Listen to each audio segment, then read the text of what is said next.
Five, four, three, two, one.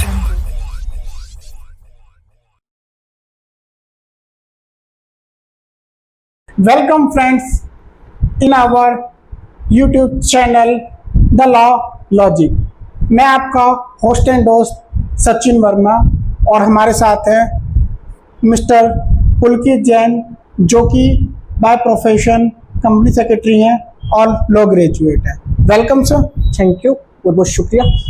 तो आज हम सर के साथ डिस्कस करने वाले हैं बहुत ही बेसिक सेक्शंस पे लगा आरओसी का एडजुडिकेशन ऑर्डर जो कि कंपनी पे लगा है। कंपनी का नाम है वैल्यू मार्ट प्राइवेट लिमिटेड। तो सर मेरा पहला क्वेश्चन है, what about adjudication and why it was initiated. सबसे पहले हम बात करते हैं एजुडिकेशन की। Section 454 of the companies act बात करते हैं एजुडिकेशन की। आरओसी के पास पावर है इस सेक्शन को यूज करते हुए कि वो किसी भी कंपनी के ऊपर पेनल्टी लगा सकता है। अब हम बात करते हैं इनिशिएशन की। इनिशिएशन इस केस में इसलिए लिया गया क्योंकि कुछ बेसिक प्रोविजन का कंपनी ने वोल्यूशन किया है, जैसे कि section 85, section 118, section 158 and section 170। तो सर मेरा आपसे दूसरा क्वेश्चन है, can you explain in short what is section 85, 118, 158 and section 170। सबसे पहले हम बात करते हैं सेक्शन 85 की। 85 only talks about the maintenance of register of charge. Now section 118 only talks about the preparation and maintenance of units. Section 158 only talks about the mentioning the DIN number on the various return information provided to the ROC, and section 170 talks about the maintenance of register for the director and the KMP and their shareholding. मेरा तीसरा question sir आपसे ये है, what exactly company miss और violet.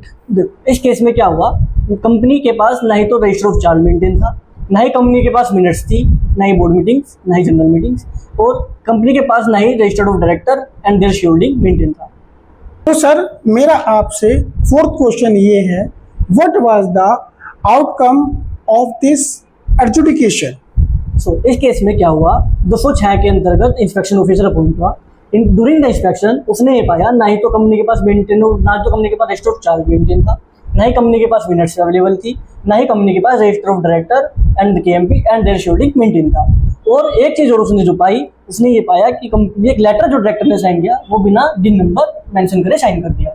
उसके बाद उसने अपनी रिपोर्ट तैयार करी, अपनी रिपोर्ट उसने आरडी को सबमिट करी। आरडी ने उस रिपोर्ट को ध्यान में रखते हुए आरओसी को डायरेक्शन करा कि वो कंपनी के अगेंस्ट पेनल एक्शन ले। सर मेरा पांचवा क्वेश्चन आपसे ये है, can appeal lies against this ROC adjudication order. और इसी क्वेश्चन के अंदर एक सब क्वेश्चन ये है, क्या पार्टीज को अपॉर्चुनिटी ऑफ बीइंग हियर्ड दिया गया।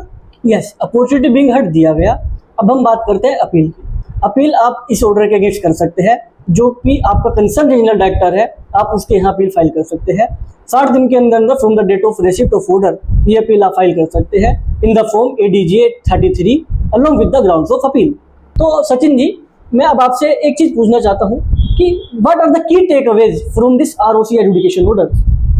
देखिए सर, जो कि मुझे डिस्कशन में सीखने को मिला, सबसे पहले तो मुझे सीखने को मिला कि किस तरीके से कंपनीज एक्ट के बेसिक सेक्शंस एक तरीके से पिलर होते हैं, क्योंकि अगर आप बेसिक सेक्शंस पे काम करते हैं तो आपकी फाउंडेशन बहुत मजबूत रहती है। और अगर आपकी फाउंडेशन मजबूत है तो आप, जो कि हमारा एक प्रिंसिपल होता है गुड कॉर्पोरेट गवर्नेंस, तो उसको आप अच्छे से इम्प्लीमेंटेशन करा सकते हैं। तो फ्रेंड्स, मुझे आशा है आपको आज का डिस्कशन जो कि पुलकित सर के साथ था बहुत अच्छा लगा होगा। बहुत सारी चीज़ें आपको कंपनीज एक्ट की सीखने को मिली होंगी। इसी के साथ मैं आपसे आशा करता हूँ आप हमारे चैनल से जुड़े रहिए, लाइक कीजिए, सब्सक्राइब कीजिए, और इसके साथ साथ नेक्स्ट वीडियोस का आपको इसी तरीके की रोचक जानकारियाँ हम देते रहेंगे। Thank you so much.